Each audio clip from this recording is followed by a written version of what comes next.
Welcome, class. Today we're going to be reading a few excerpts from a really awesome book called Bucklands Book of Spirit Communications.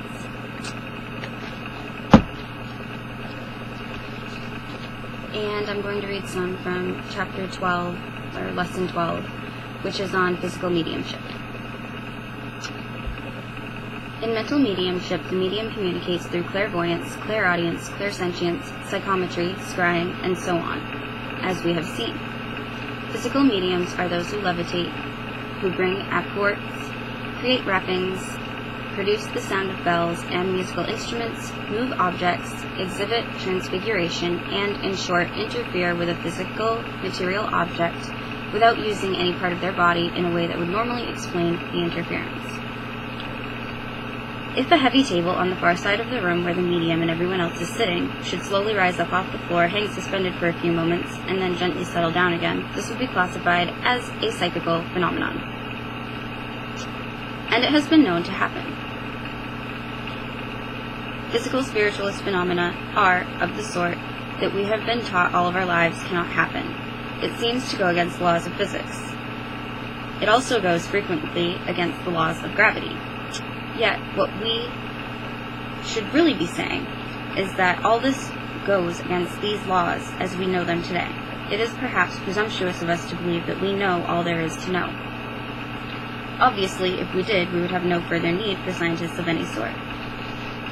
Perhaps the best introduction to physical mediumship is to look closely at one of the greatest physical mediums of all times, and what she could achieve.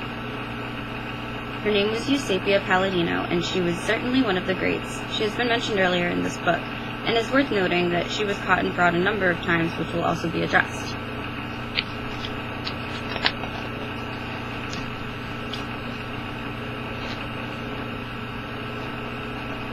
Eusapia was a young, rough peasant woman from southern Italy. She was crude, chthonic, and uneducated, and never tried in the least to become cultured or genteel, often to the embarrassment of her sponsors and investigators. She was illiterate, yet she had a great understanding of human nature. In The Unknown Isn't Near, Signet Books, 1956, the authors say of her, "She cheated whenever she could. She cheated in England, and she cheated in America. Whenever she found herself investigated by men so incompetent at their job that cheating was easy, she cheated. In England, she was detested for her bad manners and perverse morals, and in America, the ballyhoo atmosphere was such that no genuine psi phenomena could have been expected." Eusapia quite bluntly paid her hosts out in both countries for grossly mismanaging their duties as serious researchers into paranormal phenomena.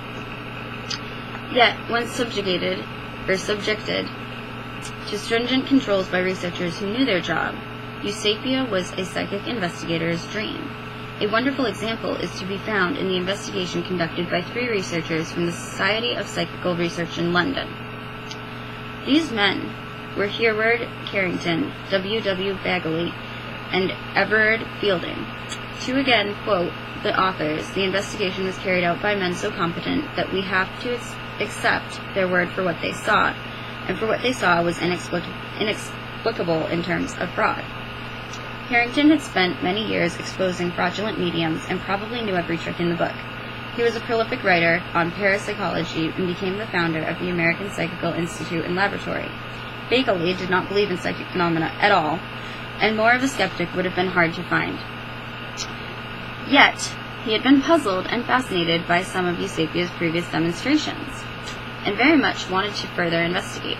Both Carrington and Bagley, as well as being competent investigators, were also accomplished amateur conjurers, fully versed in most mediumistic-type tricks. Fielding was the honorary secretary for the Society of Psychical Research. He had done an exhaustive investigation of the materialization medium Florence Cook. The 3 investigators started by hanging 2 thin, black curtains across the corner of a room, at Eusapia's request.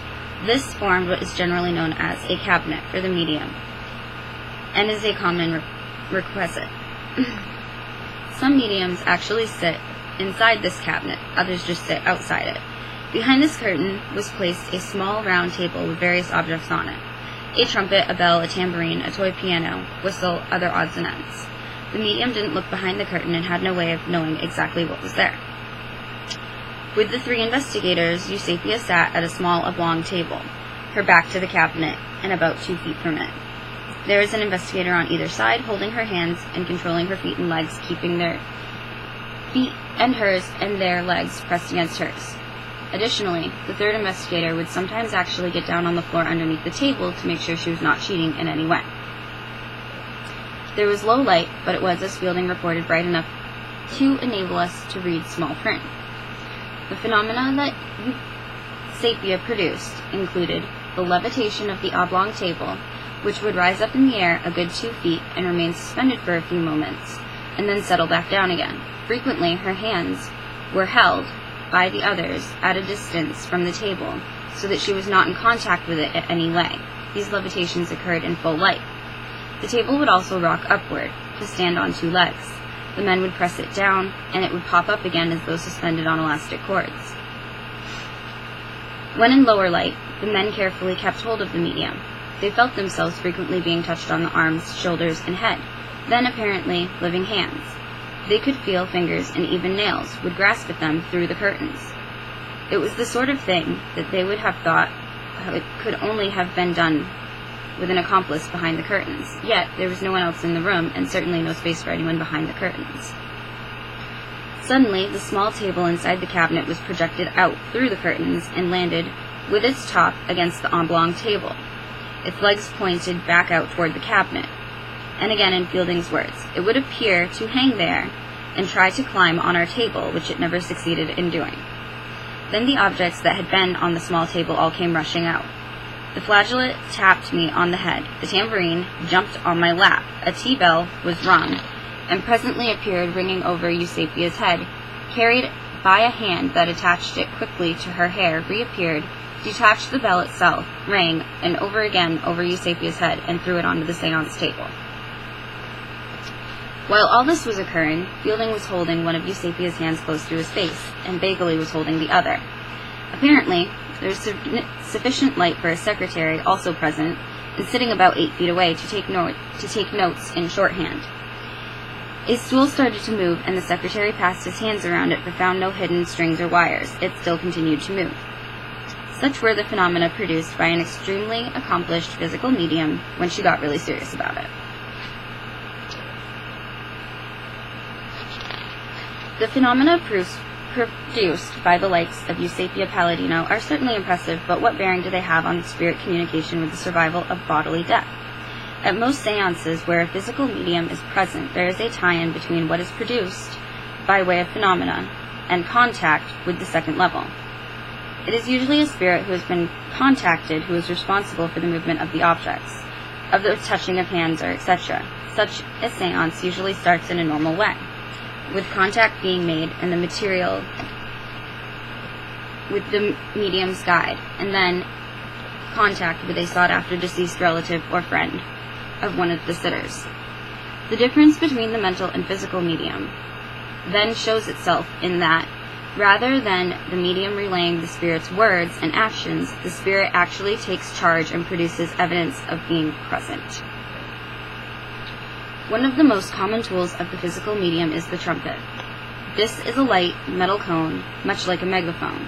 Frequently it is painted with luminous paint, either entirely or just around the rim of the mouthpiece and the bell. This way, any movement of the trumpet can be observed, even in the darkened seance room. The trumpet is placed in the center of the circle. At some point, it rises up and floats around the circle. It will eventually stop in front of one of the sitters, and the voice of the spirit may be heard coming out of it. Usually the voice is of such volume and quality that the sitter has no trouble in recognizing who is speaking.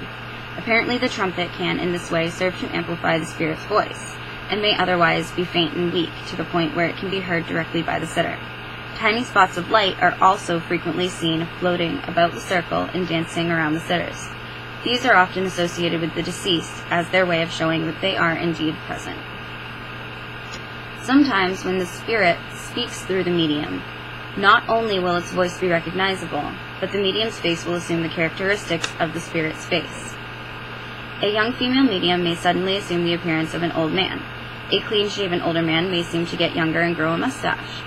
A very notable transfiguration can take place with a good physical medium. I have personally seen an older woman shed all of the little lines and crow's feet and bags around her eyes to look like a young woman of about 18. It is striking the first time you see it. On the other hand, I have also seen an older male medium who professed to change in about 15 different characters. He worked in a red light, which was set down on the ground. In this way, by simply tipping back his head slightly, a shadow was produced on his upper lip that gave the appearance of the mustache. For rest, I'll just say it was unimpressive, and there was no way I would have believed that the spirits were present. Yet, it's amazing how gullible people can be. How very much some people want to believe. Of the sitters who were present with this particular medium, the majority were totally caught up in what they saw as incredible transfigurations. Some even saw characters, including John F. Kennedy, and other notables. Perhaps I was at fault. Perhaps they were really there, but I didn't see them. Ectoplasm and materialization. Another of the psychic's tools, if I can call them that, of the physical medium, is a strange substance known as ectoplasm, from the Greek ektos and plasma. This is white matter that exudes from the various bodily orifices of the medium. It varies in intensity from a fine mist to a solidarity that can be felt and that can move objects. It has an odor particular to itself, which has been described by sitters as reminding them of ozone. According to Foster Damon of Harvard University, the philosopher Vaughan described ectoplasm back in the 17th century, though he referred to it then as first matter drawn from the body. Ectoplasm is sensitive to light, and so few photographs have been taken of it until recently with the use of infrared film. There are some excellent photos in the British medium Jack Weber, taken at a seance in the 1930s. They show lengths of ectoplasm coming from his mouth and from his navel.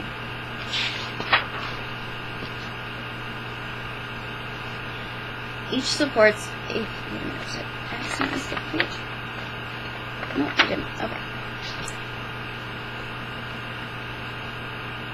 Each supports a trumpet in midair. Weber himself is seated in a chair, with his arms and legs tied loosely to those of a chair. Other pictures show a table being lifted by an ectoplasmic rod coming from the medium.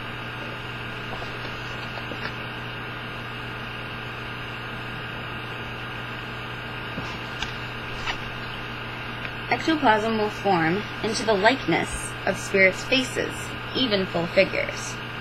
Sometimes it becomes a hand, and the hand is felt by the sitters. Gustav Geily, the distinguished modern psychic researcher, described how a misty column of substance formed beside him at one seance, and then, out of the middle of it, came a hand that gradually became more and more solid. Finally, the hand reached out and touched him on the arm. He described it as a friendly pat, and the hand as being icy cold. The fascinating and non-professional medium, Elizabeth de Esperance, produced some amazing materializations out of ectoplasm. Once, when at the house of a professor and circle of friends, an extremely beautiful young woman materialized. Elizabeth was sitting in the open outside the cabinet when it happened. A young figure dipped her hand into a paraffin bucket and left an impression that was later cast into a plaster mold. It was described as a hand of rare beauty. What was especially surprising was that an expert claimed it to be normally impossible to extricate one's hand from the paraffin without ruining the mold. While materialized, the beautiful young woman wrote in a notebook provided by one of the sitters. What she wrote, no one present could read. It turned out to be ancient Greek, and when it translated, it said, "I am Nepenthes, thy friend. When thy soul is oppressed by too much pain, call on me, Nepenthes. I will come at once to relieve thy trouble."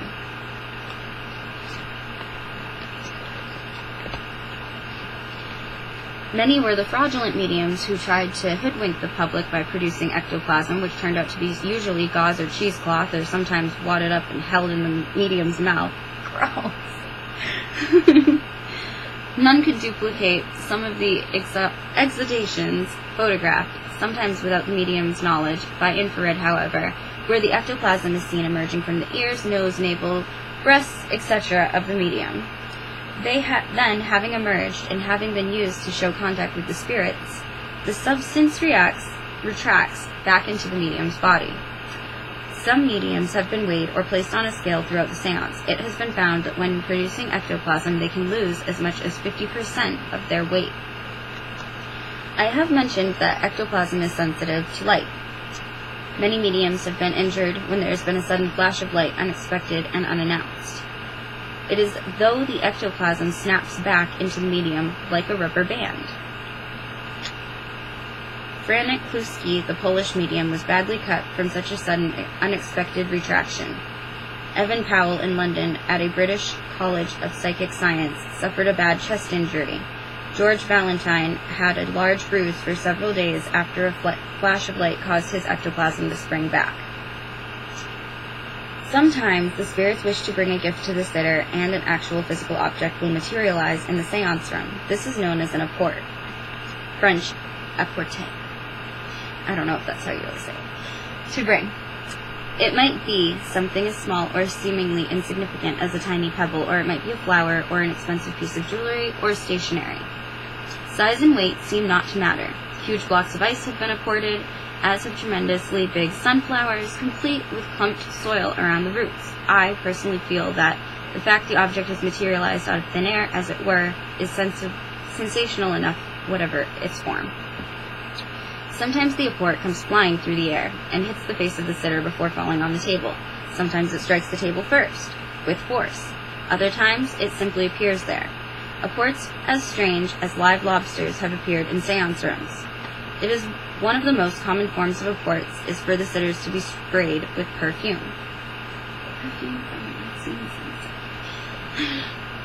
Apports can be inanimate or animate. There have been innumerable instances of birds appearing. One famous case occurred in Boston in the early years of American spiritualism. The olive branch of Peace Circle had been advised by a spirit that there would be such an apport. To safeguard against fraud, the seance room was hermetically sealed for 24 hours before the seance. Yet, on cue, a white dove appeared and flew into the room. The opposite of an apport is an asport, when an object disappears from the seance room and is sent to a destination outside.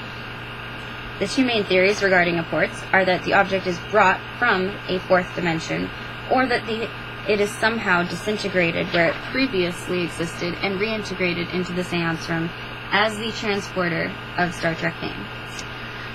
This latter theory, seems to be supported by the fact that many apports are hot to touch when they first arrive, and the thermic reaction would certainly be expected with the law of transmutation of energy.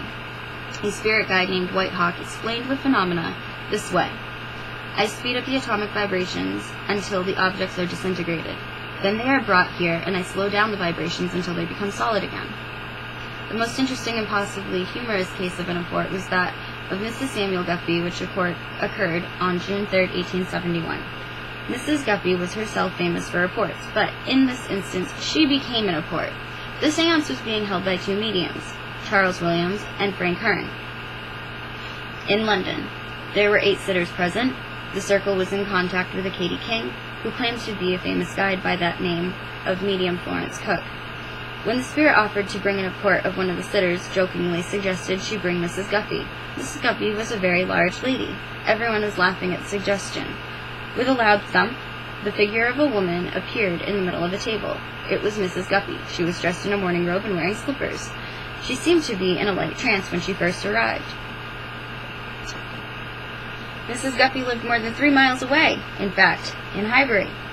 Witnesses attested to the fact that she was sitting in her study doing accounts, indeed, when she arrived on the seance table looking very puzzled.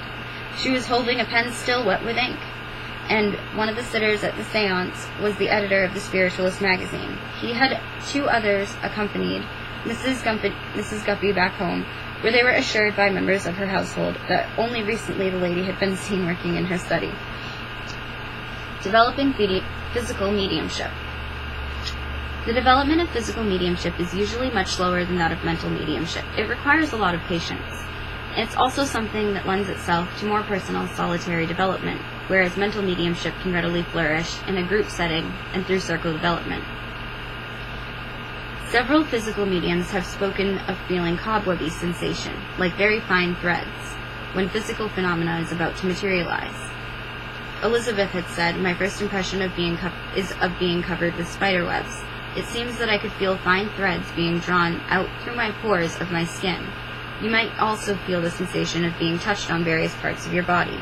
These are signs of where physical power being present can occur when you are meditating or doing affirmations.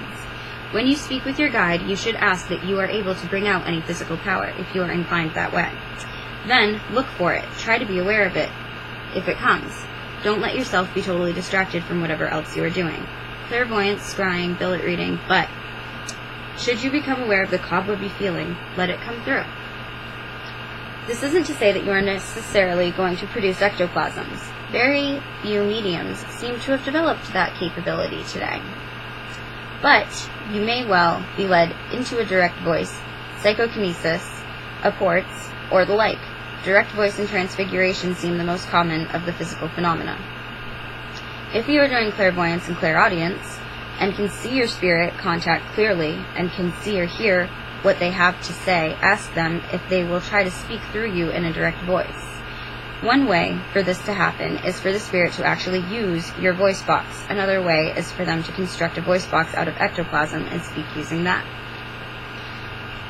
Always have a trumpet in your circle, whether you feel you can produce a direct voice or not. You can buy plastic megaphones that work well, though the metal ones do seem preferable and are certainly more traditional. They can be made fairly easy by bending a piece of tin or aluminum into a cone. Just stand the trumpet in the middle of it in the circle or on the floor or the table and forget it. It may be there every time you meet and never get used, but one day you might be surprised when it is used. I've never used a trumpet.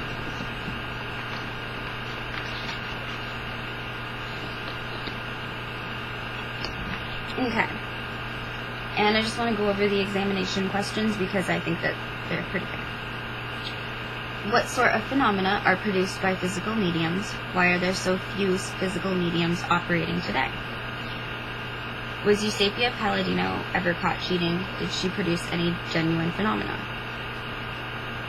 Hereward Carrington and W.W. Bagley were very competent investigators of physical mediums. What was it that gave him an edge over other investigators? What is a cabinet, and does a physical medium sit inside or outside of it? What is a trumpet? How may it be painted? What is it used for? And should you have one in your circle? Do physical mediums ever change their appearance while in trance? And, last one, what is the name of the substances sometimes excluded by physical mediums? Does this substance have any strength? Where does it come from? And where does it go at the end of the seance? I hope you enjoyed. Subscribe for more.